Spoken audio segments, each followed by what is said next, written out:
Hi friends. நான் wellness coach Velumurugan. இப்போ கண்கள் தான் நமக்கு எல்லாத்துக்குமே ரொம்ப முக்கியம். அத எப்படி பாதுகாக்கலாம்? என்னென்ன சாப்பிட்டோம்னா நல்லா எஃபெக்டிவா இருக்கும் பார்ப்போங்களா? ஃபர்ஸ்ட் நம்ம ஃபுட்ல பச்சை காய்கறிகள் நெறைய எடுத்துக்கணும். அதுல முக்கியமா கேரட்.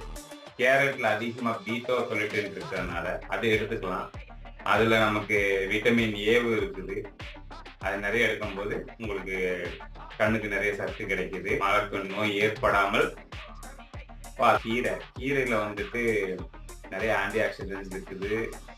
ரெகுலரா எடுக்கும்போது உங்களுக்கு கண்ணு கூசாம இருக்கிறதுக்கு, விளக்கு வெளிச்சம்லாம் இருக்கும்ல, அதெல்லாம் இருக்கிறதுக்கு நல்லா யூஸ்ஃபுல்லா இருக்கும். சர்க்கரை வள்ளி கிழங்கு இருக்குல்ல, அது இருக்கும்போது பீட்டா கரோட்டின் நிறைய இருக்குது, விட்டமின் ஈயும் இருக்குது. நிறைய எடுக்கும்போது ஆன்டி ஆக்சிடென்ட் நிறைய இருக்குது. உங்களுக்கு கண்ணுக்கு இதுவும் நல்லா எஃபெக்டிவா இருக்கும்.